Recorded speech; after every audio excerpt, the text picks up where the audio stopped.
জাতি নেতৃত্ব মেনে নেবে, আমরা আমাদের কাজকর্ম সিভিল সোসাইটি এনগেজমেন্টের জায়গা থেকে আমরা বিচ্ছিন্ন ভাবে কিছু করতে চাইনি।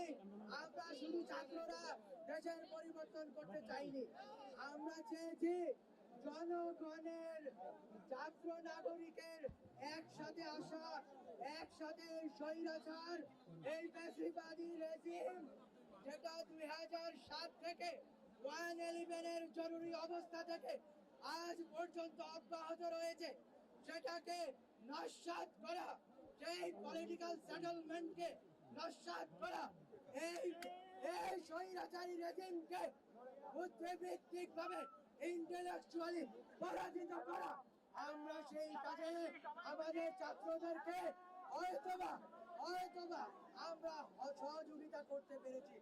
আজ আমি একা নই, আমার বন্ধুগণ একা নয়, আজ আমাদের সাথে সারা বাংলাদেশের শুভবুদ্ধি সম্পন্ন যতজন শিক্ষক, সমাজকর্মী, সংস্কৃতি কর্মী, ডান বামের বিভাজন ছেড়ে, শাহবাগের বিভাজন ছেড়ে এক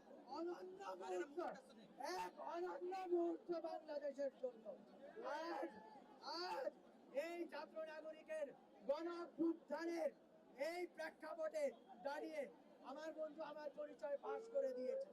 ভুল করছে কি সঠিক করেছে আমি জানি না, তারা কি করবে আমাকে আমি জানি না, কিন্তু আমি আমার কাজ করে গেছি।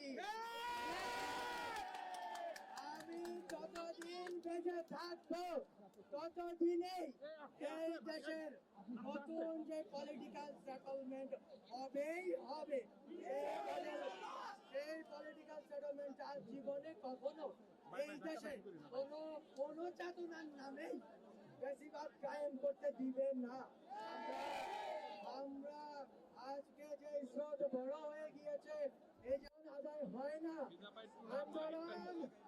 আন্দোলন দায় ও দরদের ভিত্তিতে আদায় হয়।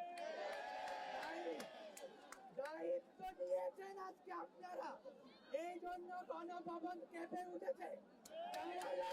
ওখানে কথা বুঝুন, আর মানবাধিকার অধিকারের রাজনীতি আর নাই এদেশে, এদেশে দায়িত্বের রাজনীতি শুরু হয়ে গেছে।